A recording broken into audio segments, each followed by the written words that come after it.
I'm sitting at a coffee shop, my first semester of college, and I'm trying so hard to study the material for this assignment. I just can't do it. I just can't focus. Can't comprehend it. I can't focus, and it's really frustrating me. And then there's my competition. They're waking up and immediately studying for their test weeks in advance to go to their classes, paying full attention to the lecture and taking amazing notes. And then they go to basketball practice in the afternoon, and they get home afterwards and they start working again. They start studying again. Meanwhile, I'm trying to complete all my assignments in 1 week. My competition is able to finish all their assignments in under 3 hours.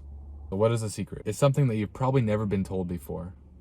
I genuinely wish somebody told me that the secret to being so productive is to simply get into a flow state. Flow state is a #1 way to become more productive. Being present is going a period of time without getting any distracting thoughts, completely aware of your surroundings and what you're doing and where you're at. Presence is kind of like when you're on that hike and you're just being overwhelmed by the view and the sound of the birds, all the beauty that's around you, and just like focusing and being aware of all of it at once. Now, being in a flow state is specifically focusing on one single task without getting any distracting or intrusive thoughts. Being present will quite literally cure your depression and your anxiety, and being in a flow state will make you so much more productive. To achieve this flow state and this presence in life, there's a few things we have to do. The first thing is we have to improve the skill of focus. We have to make an effort every single day to improve this skill. Just like in a video game, when you're trying to improve your mana, or you're trying to improve your attack or your defense or whatever it is, we gotta improve our lifelong skill of focus. One session of any of these practices is like 10 XP to your focus skill. And 100 XP is like a new level. The first one is meditation. How do you meditate? Very simple. Get alone. Pay attention to no other thoughts except for the present. So be aware of the present. Breathe. Focus on your breathing. Make sure your breathing is not shallow and not from your mouth, but from your nose and deep and into the belly. Now you can also do like a Wim Hof breathing method, which is way more advanced. You can look it up online for like a full like guide, but it's more or less like this.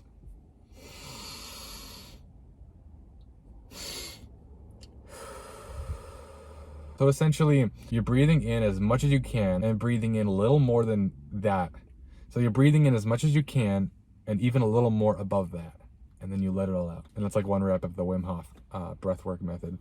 So meditation is, of course, the breathing, but essentially it is really just the forced ability to stay present and to stay aware of your surroundings and not your thoughts. Every time you realize that you're thinking of a thought or thinking of something in your life, you have to shut it off, redirect your focus to the present. So I can meditate for a minute. You'll probably meditate for about 10 seconds, and then all of a sudden you're going to get some random distracting thought. Don't get discouraged, because it's actually good. Every time you do that, you're actually improving the skill of focus. It's like 1 rep, your ability to focus in your attention span, your breathing, and all of it all at once. It's like 1 rep every single time you do it. The second habit that will improve your skill of focus is prayer. Now, prayer is something that has neurological benefits, just like how it has spiritual benefits. This will improve your spiritual health greatly. Oh my gosh. When I was Christian, I'm still Christian, but when I was becoming a Christian, even in recent times, I have neglected the benefit of prayer. I have neglected how beautiful it is to be in contact with God, let alone the benefits it brings. Lately, I've been praying every single day, or at least I'm trying to, and twice a day, morning and night. So morning to start the day and night to before bed. I'm telling you guys, I know there's no like tangible like evidence or study I can give you, like, bro, where's your source, bro? Like, there's gonna be people in the comments that are like, where's your source, bro? Like these atheists. I'm telling you, there is benefits to prayer that I didn't even know were possible. Ever since I've been praying every single morning and praying gratitude, and praying just for people and praying for like my future and praising God, just praising God and being in the presence of God. That is, I swear, this is the common denominator. All these other habits that I do help me a lot in life, but this is the one habit that makes my day just go poof, like it's so much brighter. Everything is so much brighter. Everything is so much more beautiful. The days that I pray, this is going to sound absolutely nuts. The days I pray, the sky literally looks more vibrant. The trees literally look more green. I know this sounds insane, but I'm telling you, there's like benefits to prayer. Your world just gets so much more brighter, so much more alive. Nobody talks about this, but it's true. The third habit that will improve your skill of focus is to simply get in nature more. Get in nature more, be a part of nature, see the green, see the blues. The more time you spend in nature, the more you're actually closer to God, the more you're closer to your like primal like living in a way. I have never felt good about spending a whole day in my room. Even if it means I'm working, I'm being productive, it doesn't do anything good for me. I'm so much more happier and in a better mood on the days that I get in nature, and as a result, I'm more present because the more time I spend in nature, the more I eventually start to realize the small things in life more. The more you get in the habit of doing that, the more throughout the rest of your life, you'll just be more present, you'll be more aware, and when you're more present and aware, you'll see more beautiful things, you'll take more gratitude in things, and it's beautiful. It's a life that I've always wanted to live, to take pleasure in the small things, but I never knew how because I was so distracted by my thoughts. I was so distracted by TikTok. I was so distracted by porn and all this negativity. This is the cure.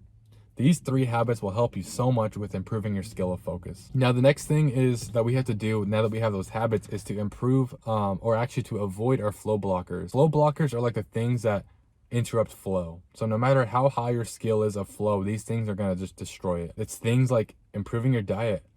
You can't have seed oils and sugar, carbs. Carbs are like terrible. Like, okay, fine, you want to eat pizza, that's fine, but just know you're not going to work as hard. You're not going to be as productive. You're not going to be as focused. You won't be able to study. Things aren't going to stick in your mind. It's just not going to be as beneficial for you. Improve your diet. No seed oils, no chemicals, no sugar. Eat whole foods, like foods where there's only one ingredient, like potatoes or butter, any kind of vegetable, any kind of meat, any kind of eggs.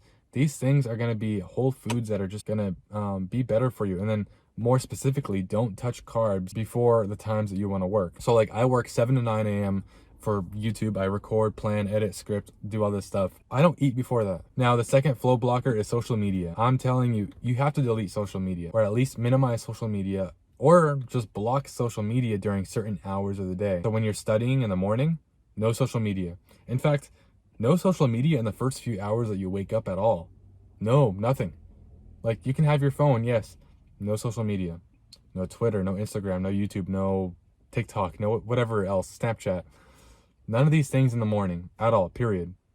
It's just not good for you.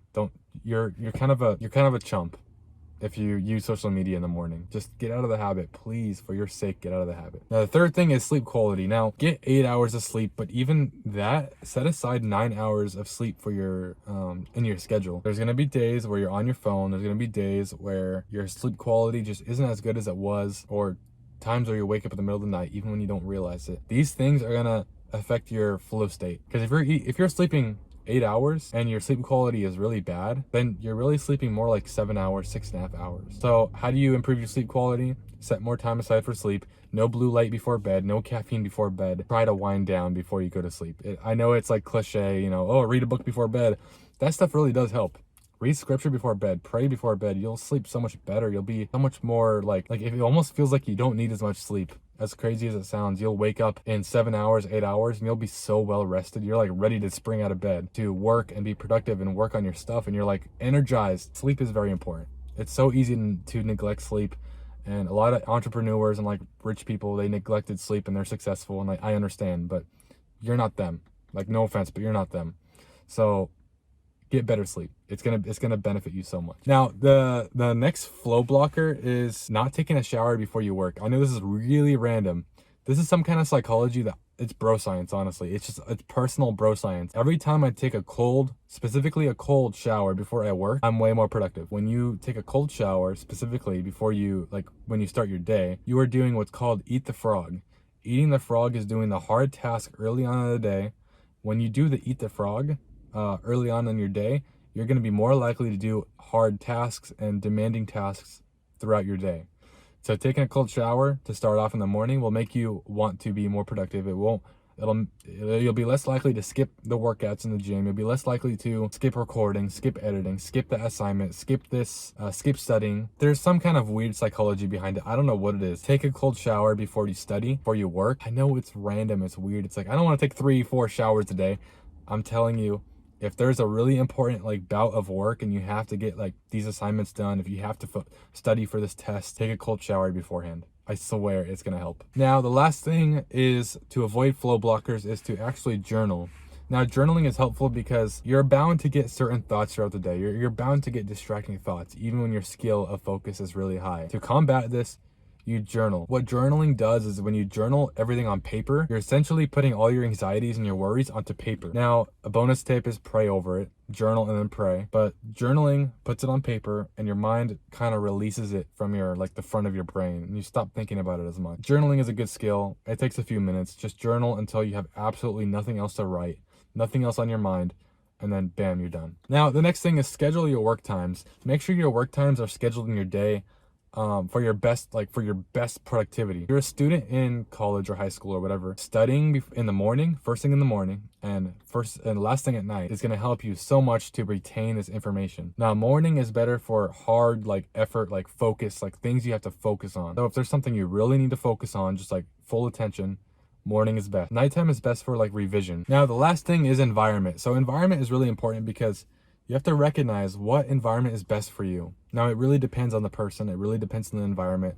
Many people can focus and work best in their room, at home. Some people grow up in abusive homes, or they grow up with anxiety, or they just can't focus when they're working at home. You might want to work at a coffee shop. You might want to work at a friend's house. You might want to do work at outside. Pick a spot that is going to work for you, where you'll be the most productive. Really think about what's the best, like, place for me to do my work. The biggest problem is self-sabotage. You don't want to self-sabotage. So that's why we set month-to-month goals, not week-to-week, not day-to-day, because month-to-month, if you miss one day, you'll be more likely to go back the next day and do it again. So we want to set month-to-month, year-to-year kind of goals. Understand that you didn't have all these knowledge years ago, but now is the time to start improving and bettering your life and being more productive and just setting your future self up for success. I love you all, and I will see you all in the next one. Goodbye.